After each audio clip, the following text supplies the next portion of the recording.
My parents, and I'm sure your parents too, taught you the value of stranger danger. Basically, it's a lesson that we all get not to go in the white van, even though the nice van offered us candy. You don't know him. He might be dangerous. He might even kill you. But despite all of that, now, 21 years later, I often find myself getting into cars with people I don't even know. I mean, as long as you have an Uber rating of over 4.0, we're good. Stranger danger, at least in the world of Uber, is a little outdated. But yes, I agree with you. Riding in Ricky's 4.68 rated red Toyota 4Runner is a little bit more than just terrifying. I mean, I legitimately thought I was going to lose my life when we whipped around that turn onto College Hill Road. But despite me not knowing Ricky no last name and not being able to tell him that he should really invest in some nice new snow tires, I know I'll happily risk my life again and get onto an Uber next time I want to get off campus. But why? Well, I love convenience. I love picking up my phone, punching it where I want to go, and being carted there by my own chauffeur for just a few bucks. I can live the life of an 18th century aristocrat on a shoestring student budget. My handy smartphone allows me to command a virtual, faceless army. I can demand directions to Starbucks from Siri, ask Uber to chauffeur me around town, and even get my smart assistant Alexa to order Tide Pods anytime I want.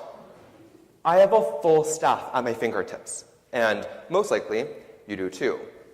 In 2019, convenience and the shortcuts we take have become a new standard and way of life. But surely, this convenience must come at a cost, right? And I'm not just talking about the $100+ you spend on Uber and Uber Eats every month. Let's do a thought experiment together and really analyze the non-monetary cost of convenience. Let's say you want to find the first ancestor you have that came to America. With modern technology and convenience, you no longer have to spend hours doing research or calling relatives of relatives of relatives. You don't even have to take that dinky little ferry to Ellis Island where you have to flip through logs of cursive loopy handwriting, which honestly is a dead end for me anyway. Instead, all you have to do is go online and purchase one of the readily available DNA test kits, like 23andMe. Then you spit. Literally. You spit in the tube, stamp the tube, and put it through US Post, and then in just 4 short weeks, all you do is go online and boop, all your relatives, distant and far on your computer screen. Mission accomplished. The process took shorter than just 4 weeks, so you wasted no time at all. You're a genius of efficiency. Or are you? Sure, you can revel in the details that 6 to 10 generations ago, you have some Native American blood in you, just like Elizabeth Warren. But you do realize that 23andMe and whoever they sell that information to also know you're a tiny bit Native American. And you have no idea what they could do with your DNA. They could sell it, they can analyze it, they can figure out your predisposition for cancer. They can even stage a crime scene if they really wanted to. Well, maybe that last one is a little far-fetched.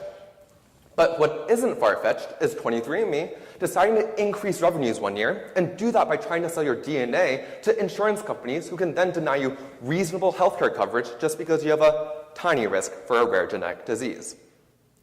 But no, you say, we, meaning 23andMe, signed a privacy agreement. They wouldn't do that, but they could.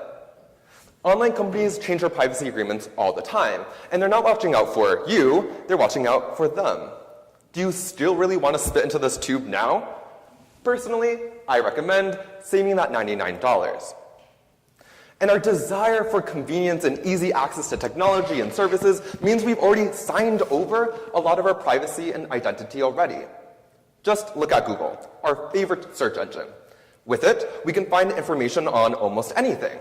But Google is constantly collecting our data every time we look up things like Beyonce's last name, Hamilton's academic calendar, and where to find a vintage popcorn machine. Google is constantly collecting our data, and you might say, well, I don't mind if Google does that. The more they collect data on me, the more they can tailor themselves to me, showing me products and programs that I want to see. The more I use it, the more convenient it gets for me. That's probably true, but you're just empowering Big Brother's influence on you. Just look back to Cambridge Analytica and how easy it was for them to manipulate not necessarily you, but an entire country and therefore an entire nation's trajectory and history. Is all of that really worth risking just so you can Google Beyonce's last name? Is convenience really worth that much to us? To stop ourselves from slipping into this easy luxury and trap of convenience, we need to start embracing the inconvenient. I know, it sounds super weird, but we actually already do this with different parts of our life. We just call them passions and hobbies and pet projects and callings. They're the things that we carefully waste time on. We do these activities because they help define who we are, and they're rewarding to do because they're meaningful to us. These are the areas where shortcuts are unacceptable and even despicable. When I was little, I picked up the cello, or rather, my parents picked it up for me.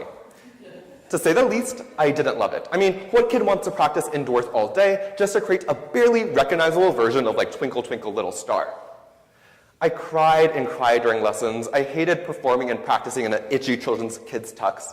It would have been so much easier if my parents just let me have my way, let me quit, let me watch TV for hours.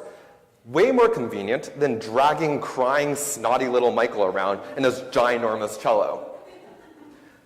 But if my parents had given into that convenience, I would have lost something that I now love and cherish. The tears, calluses, and sometimes pain paid off in the long term. I've won scholarships and prizes and even found an outlet to express myself in every day.